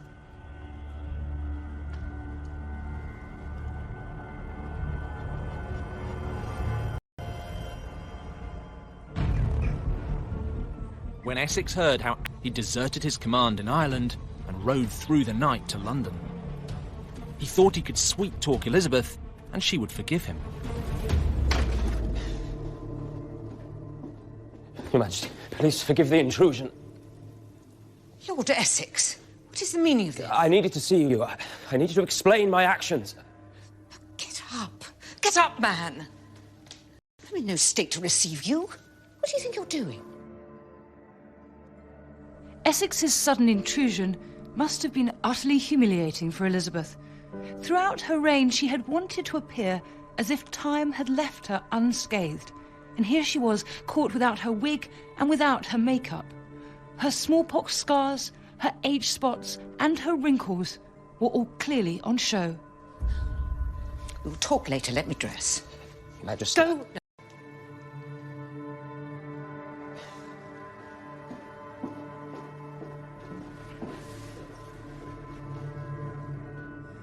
Elizabeth kept calm, and at first she seemed forgiving towards Essex. But her mood quickly darkened. Later that same day, Elizabeth summoned Lord Essex to court to explain himself. Why did you desert your post in Ireland? My most dear sovereign, members of your council are poisoning your ear to me. Do you deny that you disobeyed my orders? You left London so confident that all would be well. But now we are in a greater mess than ever before. Majesty, Silence! You did not attack Ulster.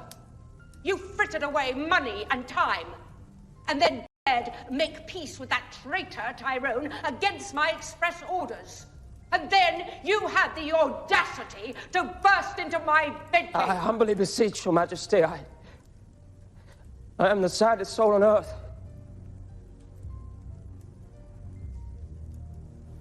Begone. I need time to consider my response.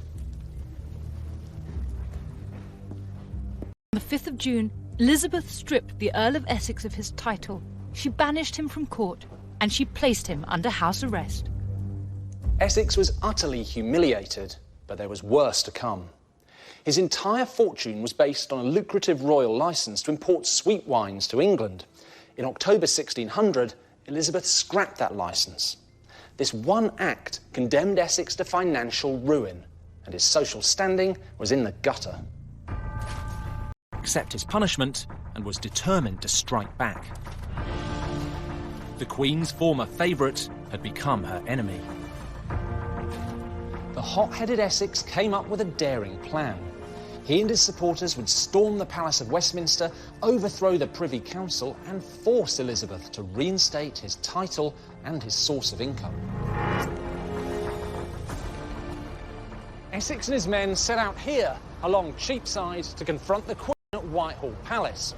He knew he didn't have enough men to storm the palace, but he planned to recruit disgruntled Londoners as he marched.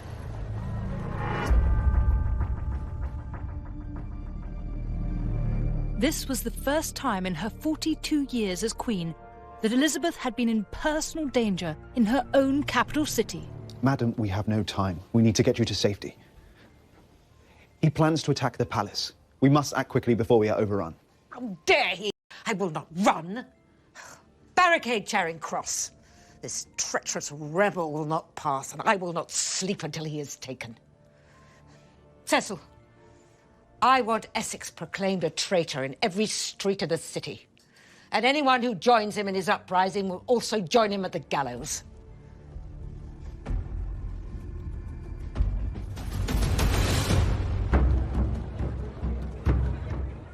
In the city, Essex and his men shouted slogans, hoping to draw others to their cause. But Londoners refused to join the rebellion. Imagine how Essex must have felt. He was so confident the people of England were behind him, he was prepared to ride through the streets of London, calling on them to rise up against their queen. He was completely deluded. Elizabeth was the hero, not him. She'd defeated the great Spanish enemy, and God was on her side. Essex had got this badly wrong. Terrified, he ran for his life.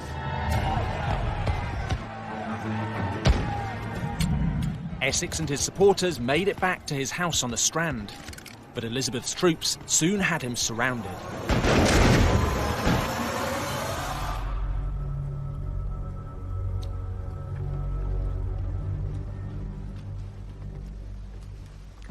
Your Majesty,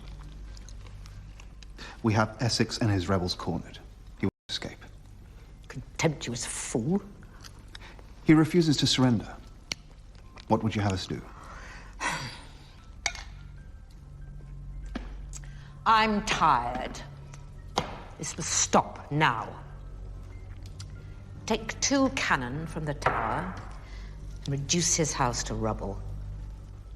Yes, Your Grace. Tell me when it's done.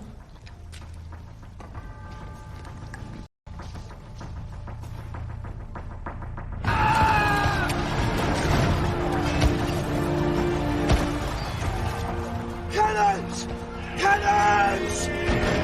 When Essex saw the cannon being wheeled into position, he knew the game was up.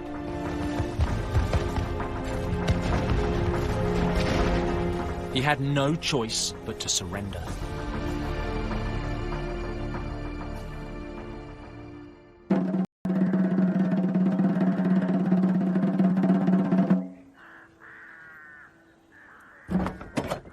On the morning of February the 25th, 1601, Essex was taken to the Tower of London. He'd been tried, found guilty of high treason, and sentenced to death.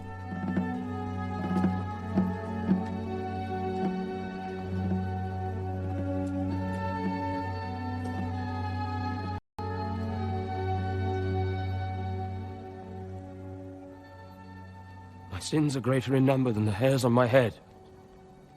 I have bestowed my youth in pride, vanity, lust, and other sins. I crave pardon from the Almighty, especially for my last sin, whereby out of love for me so many ventured to offend their sovereign.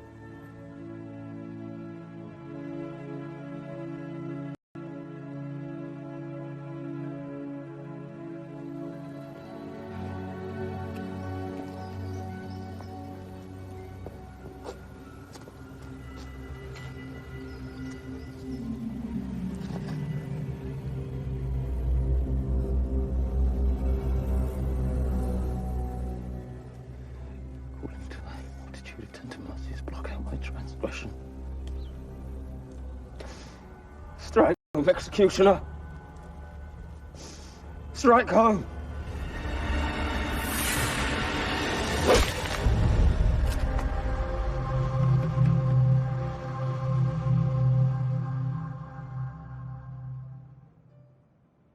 Strangely, of all the enemies that came after Elizabeth in her long reign, the battles she fought to survive, no one got closer to her than the arrogant, reckless Essex. Just like all the others, the plotters, the schemers, the invaders, he had failed. Maybe, just maybe, God really was on her side. Elizabeth may have survived, But time had caught up with England's great queen, and the end was in sight. In March 1603, when Queen Elizabeth was 69 years old, she fell seriously ill. She was suffering from ulcers in her throat and fevers.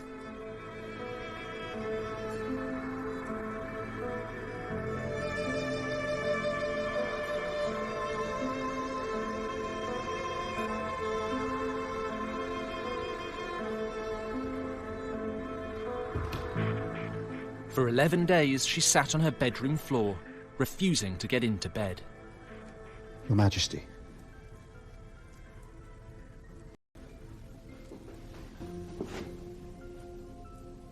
How are you feeling? I know nothing in the world worthy to trouble me. Your Majesty, the doctors all say the same. You need to eat. I know my health better than they. I am not in as much danger as they think. Elizabeth thought that if she got into bed, she would never get up again. Her fighting spirit was still very much alive. Then rest at least, please, Your Majesty. Let me help you to your bed. I will not. Your Majesty, I must insist. Little man must is not a word to use to princes. Your father, had he still been alive, would not have used such a word.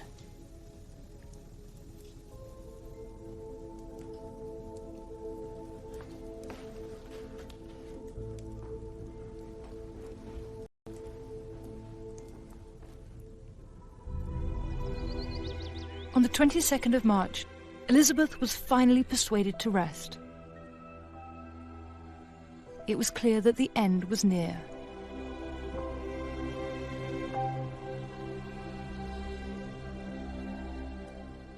On her deathbed, Elizabeth was asked to name her heir. The naming of a successor is like the tolling of my own death bell. I will have no rascal succeed me.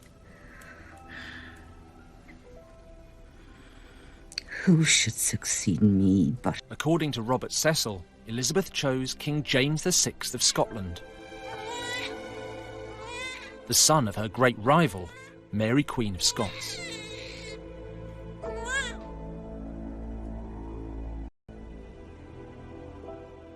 At around 3 a.m. on the 24th of March 1603, Queen Elizabeth died. She was 69 years old.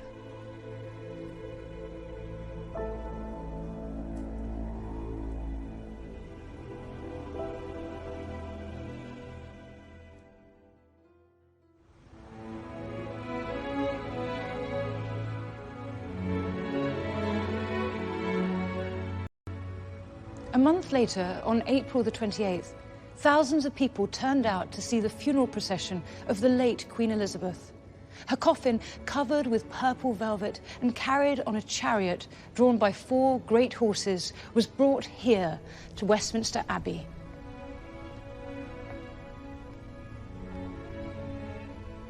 The streets were lined with mourners, all eager to pay their respect to the woman who, once young and vulnerable, had, over the more than 44 years of her reign, become England's greatest queen.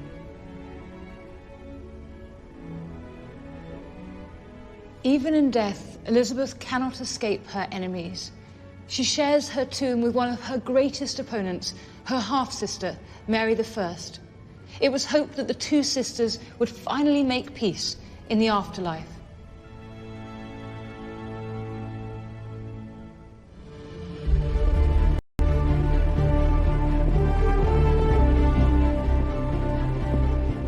Elizabeth was a truly magnificent queen, and her greatest skill was survival. Family members, lovers, popes and kings all tried to crush her. All of them failed. She will pay for this. I myself will be your general, your judge. Just like Elizabeth, England had survived. Coups, plots and armadas had come and gone. None of them had managed to break her people. That's why we look back to her reign as a golden age, the birth of a truly great nation.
And the stomach of a king.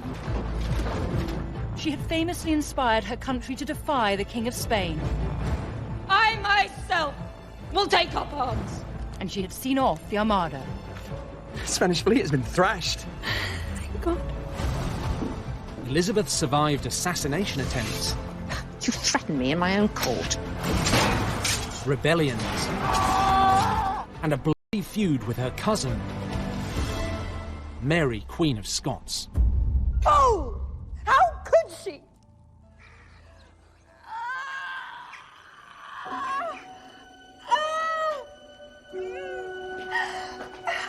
But when Elizabeth was born on the 7th of September 1533, nobody had a clue that this baby would one day be England's greatest VIII and his second wife, Anne Boleyn. Henry loved Anne.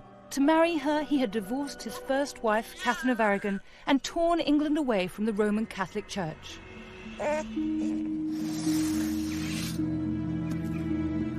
But 3 years later, Henry's love turned to murderous paranoia.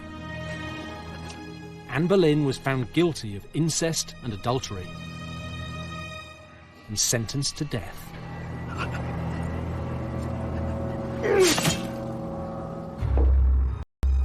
Henry VIII hated Anne and regretted ever marrying her.